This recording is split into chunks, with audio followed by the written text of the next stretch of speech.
Assalamualaikum teman-teman Milanisti semua, ketemu lagi dengan Maestroza Channel. Sebelum nonton video-video kita, jangan lupa untuk di subscribe dan tonton videonya sampai habis ya, supaya Maestroza bisa terus semangat berbagi info tentang klub kesayangan kita, AC Milan.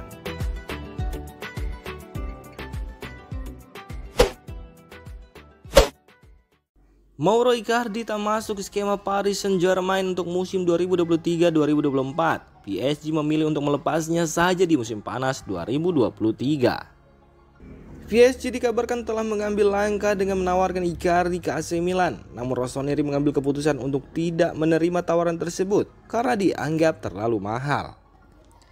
Bukan biaya transfer yang terlalu mahal bagi Milan, melainkan gajinya. Dalam laporan Sport Mediaset, Milan sebetulnya bisa-bisa saja menyanggupi permintaan PSG.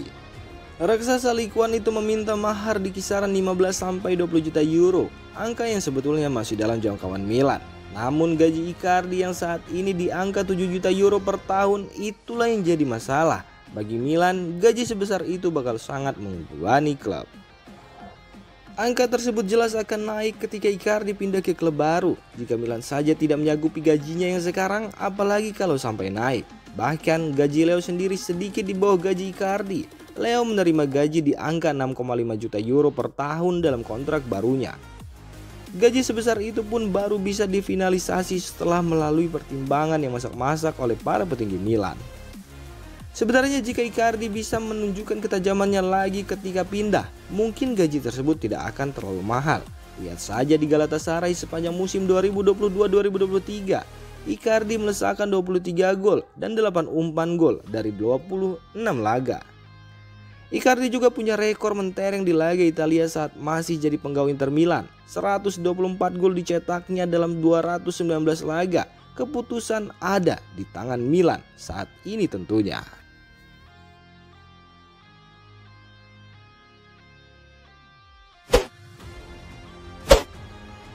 Sofyan Amrabat akan segera meninggalkan Fiorentina di musim panas ini dan AC Milan dinilai sebagai klub baru paling ideal untuk pemain asal Maroko tersebut.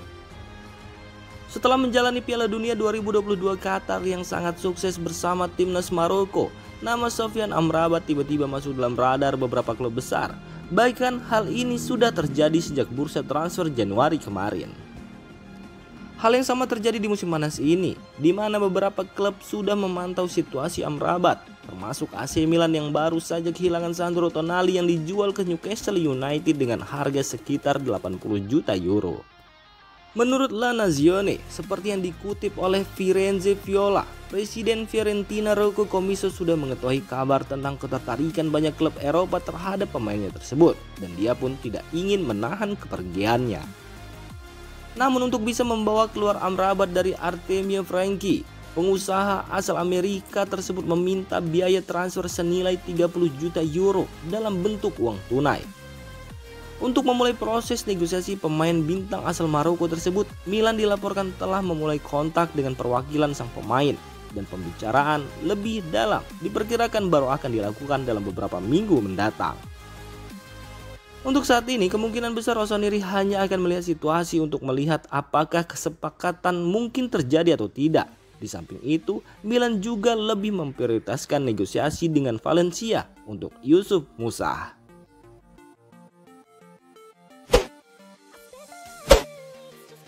AC Milan resmi mengumumkan kedatangan Marco Sportiello. Kiper berpaspor Italia tersebut didatangkan dengan status bebas transfer.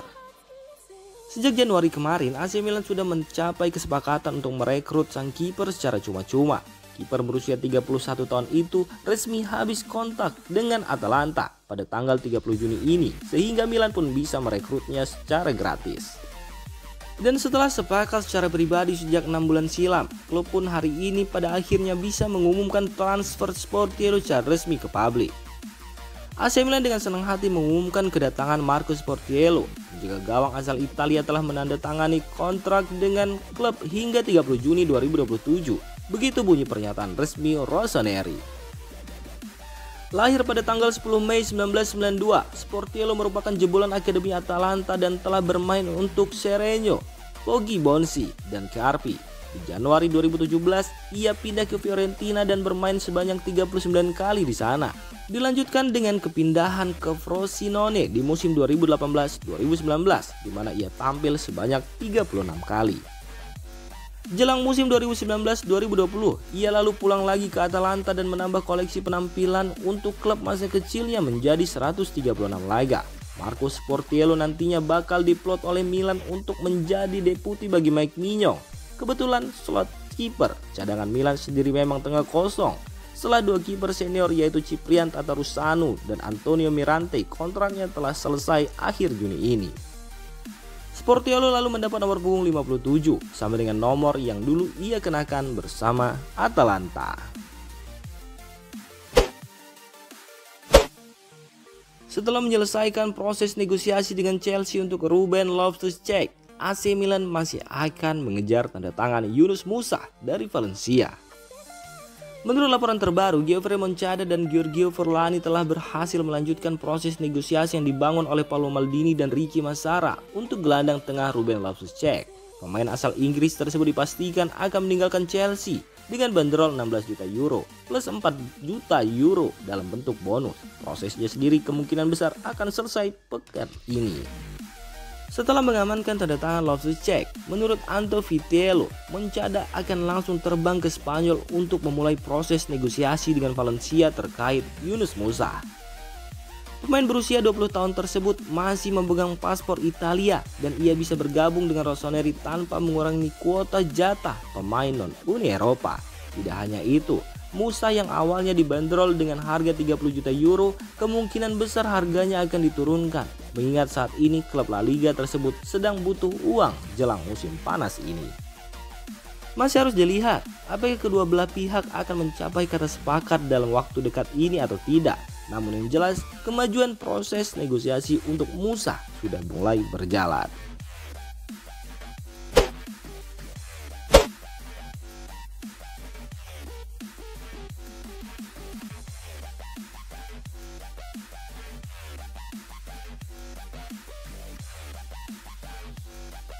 Demikian informasi dunia sepak bola terupdate hari ini.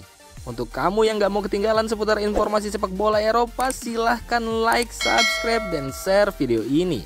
Terima kasih.